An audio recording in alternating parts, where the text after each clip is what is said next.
and hopefully fighters can start getting together, being smart. And one time it's always gonna stick out to my mind was when I love Derek Lewis, man, he's a man, but when John Jones said, "Oh, I'll fight Francis." I think so. He's like, "Give me $10 million or whatever it was." And UFC said, "Hell no, we're not paying you that." Right? Derek Lewis, I believe, was ranked at the time, and he said, "What?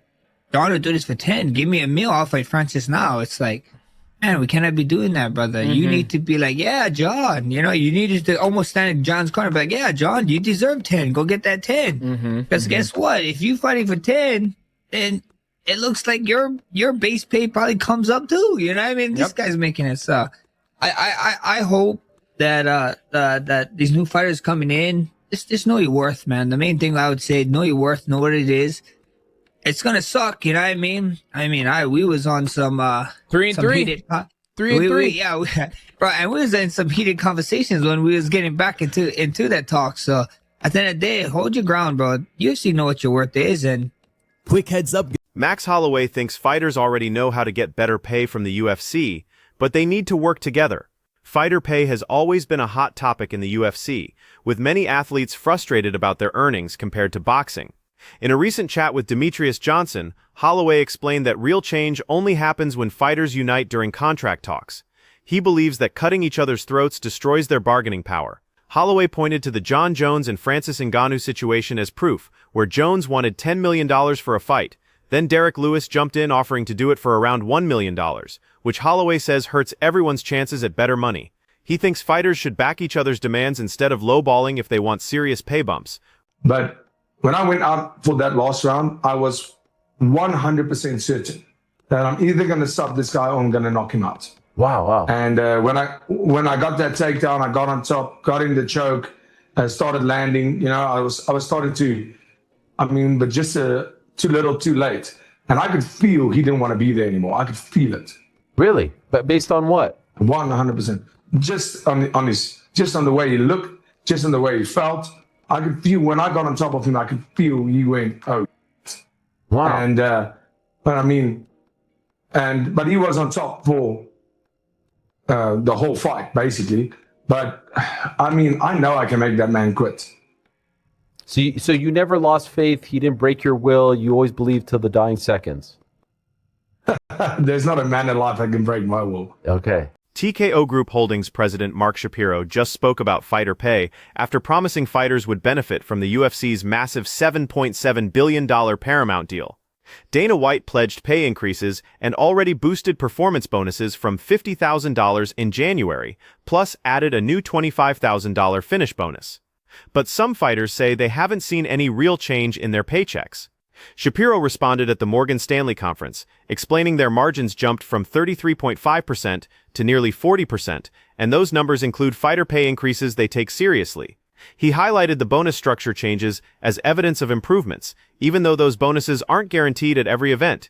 Shapiro emphasized they're looking at this piece by piece, focusing on all elements that make their events great, starting with fighters and superstars, but any increases will fit within their targeted margin guidance. Dricus du Plessis believes he would have completely finished Khamzat Chimaev if their fight had lasted any longer. On Tuesday's Ariel Helwani show, DDP claimed he felt Chimaev breaking in the final round and was certain a finish was coming. He said he was seconds away from either a submission or knockout before the 10-second clapper ended the fight. 100%. Really? Interesting. How come? Yeah. Did you see what Strickland did to Imamov? Mm-hmm. And the other thing, and that's striking, of course, the other thing, Strickland's ability to get back from, when you take him down, to get back to his feet, he does a very good job at that. He always, when I fought him the first and second time, he's really good at that. Strickland is stronger than people think, I think, on a physical level, and his technique to get back to his feet is very good. Du Plessis shared his thoughts on Chimaev's next potential opponent, arguing that Sean Strickland would be a harder fight than Bilal Muhammad. He stressed that people sleep on Strickland's power and technical scrambling ability to get back on his feet, factors that could create serious problems for Chimaev against someone like Strickland versus Muhammad. So we're in Vegas. We're at the Apex. That's where I was doing all my my testing. I'm in the front waiting for an Uber. Some loud ass motherfucker is coming out. It's Buckley. Yeah. He looks over. He's like, oh, and then he starts getting. He say Sean Brady. He says Sean Brady, something along those lines. And prior to this, though, he said something about me with my staph infection and me about like washing my ass. He started getting. He was like, man, it started talking about my eye. Like, he was like, why you block me on Instagram? We're like about like here, and like, he's just like he's loud as shit, bro. Yeah. I'm just not that. So We I'm be like, loud sometimes, So we're talking bro. about, yeah, I'm bro. about I was to- like, I'm looking dead at him. I'm like, I don't like all that talk shit. I was like, I don't like all that Instagram shit. He's like, oh, that's how we got to sell fights. So we talked for like 5 minutes. Like, I'm like, I don't think it's funny. He's like trying to like talk about selling fights and this shit. I'm like, all right, brother, like that's not how I go about doing shit. Whatever. That's why I blocked your loud ass, because I don't like it. So we're talking bull. My Uber comes. We bounce. I see an interview. This motherfucker says that he was trying to talk to me, and I just like stood in the corner And with your head down. and didn't say it, which is Like that. brother. I know the people at the PI. Yeah. I could probably get them to give us the footage. We were like, he was here, and like we were talking, and like, I got like a little, like I got closer. Like, we're talking just like this. My Uber came. Me and Jonathan, we left. Yeah. Like, I'm pretty sure he even like tried to shake my hand. Like, Yeah. so I'm just like, bro, like, but that's what I like. I don't do all this shit. Like, I'm not trying to sell a fight, brother. We're fighting at the apex. Like we don't like. It's not. Sean Brady and Joaquin Buckley will headline UFC Fight Night 274 on April 25th, but their beef almost exploded way before fight night. Brady broke down a heated face-to-face encounter with Buckley on his Brady Bag show, shooting down Buckley's version that he cornered him for a private chat. Brady called that story complete nonsense and shared his side of their intense confrontation. Cara, pra mim não chegou nada do UFC, tá ligado? Acredito que eles tenham me oferecido sim pro McGregor. Eu passei até a informação que eu falei com uma pessoa bem informada que trabalha com você, que me disse isso também, que eles chegaram a escutar que ofereceram o seu nome ao McGregor, mas que oficialmente o UFC não ofereceu nada para vocês. Então é isso também, né? Você ficou sabendo que pelo menos pro lado de lá seu nome rolou, né? Sim, aí ele deu uma peidada, correu. Dá para dizer que o Conor correu por quê, Carlão? Por que você acha que ele correu? Ah, porque eu sou embaçado, né, mano? Pô, o cara 5 anos parado aí e tal. Não é dessa categoria, embora as últimas lutas dele tenha feito no 7-7, mas não é um cara naturalmente de 7-7. Pô, eu venho aí no hype, nocauteando todo mundo. Então, eu acredito que se eu tivesse no lugar dele, eu também não aceitaria nem fodendo, mano. Acho que ele quer pegar, sei lá, mano. Ele deve pegar aí um ex-campeão, sabe? Alguma parada assim. Carlos Prates seems to have flipped his story about rumored fight talks with Conor McGregor. Word on the street suggested a McGregor versus Prates fight was being lined up for McGregor's comeback. Prates first brushed off these reports as pure speculation, but in a recent interview with Brazilian journalist Lared de Viana, Prates changed his tune completely. He now claims the fight was actually offered to McGregor, but alleges the former two-division champ got scared and turned it down. Prates says McGregor rejected the matchup because he knew he'd get beaten. That clip, I did poke him in the eye, but like I said, that wasn't intentional. I didn't mean to do that. I'm clubbing him hard. I'm wrestling. I'm hand fighting. If you watch me wrestle in these matches, you go back, watch the Muggsy match. I'm clubbing hard. That's how I do. It's legal in the sport. The only reason the ref was giving him points is because he was crying like a little bitch. I mean, let's be honest. He was throwing his hands up, this and that. I mean, dude, this is wrestling. What are you doing? You're supposed to be a tough UFC fighter. Wrestle me, bro. Like, and he's just crying to the ref. I mean, that ref got to be married to an Armenian the way he was calling the match or something, because he gave him that match. If you watch that match, I won that match. I lost off of penalty points that were BS. The ref wasn't calling penalty points for me. He full out open-handed slapped me, and I didn't get a point for that. Multiple times he did it, and the ref never gave me a point once, and he gave him a point for every time. And I was clubbing, which is legal. If you know wrestling, it's legal. If you don't know wrestling, then you may think I'm wrestling dirty. But watch my matches. I'm a physical wrestler, and if you can't handle it, get off the mat, dude. Don't. UFC veteran Oleinik got a tiny $250 payout for appearing in the EA UFC 5 video game, but his ex-wife apparently grabbed it before he could. The 48-year-old mentioned this during an Instagram live stream, explaining that UFC fighters get annual compensation for their likeness rights in the game. Since Oleinik's last UFC fight was October 2022, after starting his run in summer 2014, he revealed that the UFC has been sending him money yearly since signing an 8-year deal for his name usage.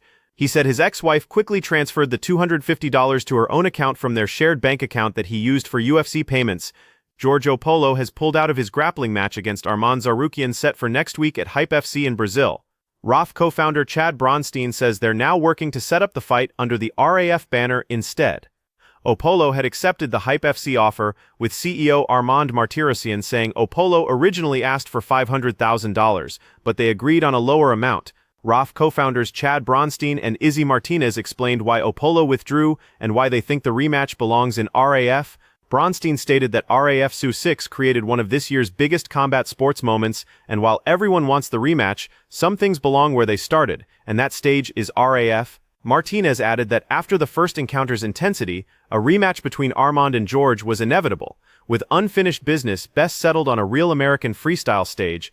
Georgio Poullas addressed his controversial RAF 6 matchup with Arman Tsarukyan on Tuesday's Ariel Helwani show, pushing back against claims he slapped first. The former Division I wrestler said he was simply clubbing, which is legal in wrestling. Oolo also alleged the referee gave Armand points because he was crying like a little. Arman thinks I won't fight him. I will fight him anywhere, anytime. Let's make it make sense. Let's get an organization to cover it, and I'll fight him. Maybe we have to call it sparring because of his contract with the UFC, but I'm down to do that. Oolo mentioned he'd be willing to face Armand again, even under MMA rules.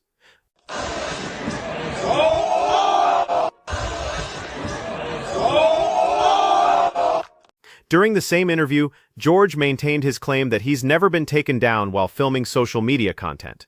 However, that statement is now being challenged. NCAA Division I wrestler Pat Downey posted footage that appears to show Oolo getting taken down in a gym setting.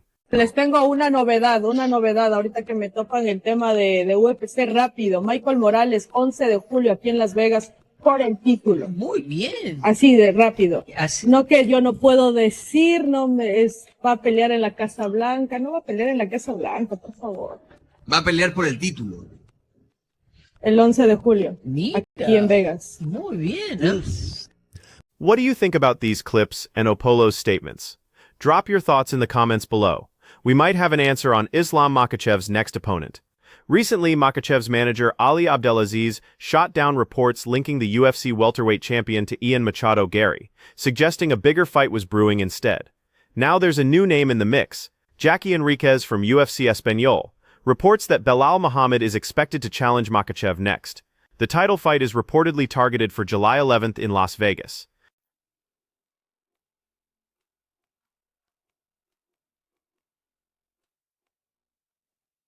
Muhammad added fuel to the speculation by responding to the report with winking and contract emojis on social media, subtly hinting the bout might already be locked in. What's your take on this potential matchup? Who comes out on top? Share your predictions in the comments below. Here are today's top 3 internet memes. The third place meme comes from Ali Ashore 28.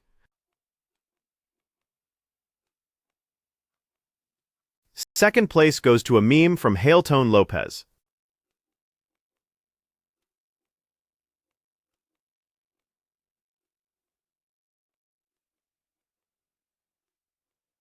Taking the top spot is a meme from Flight Sport Focus.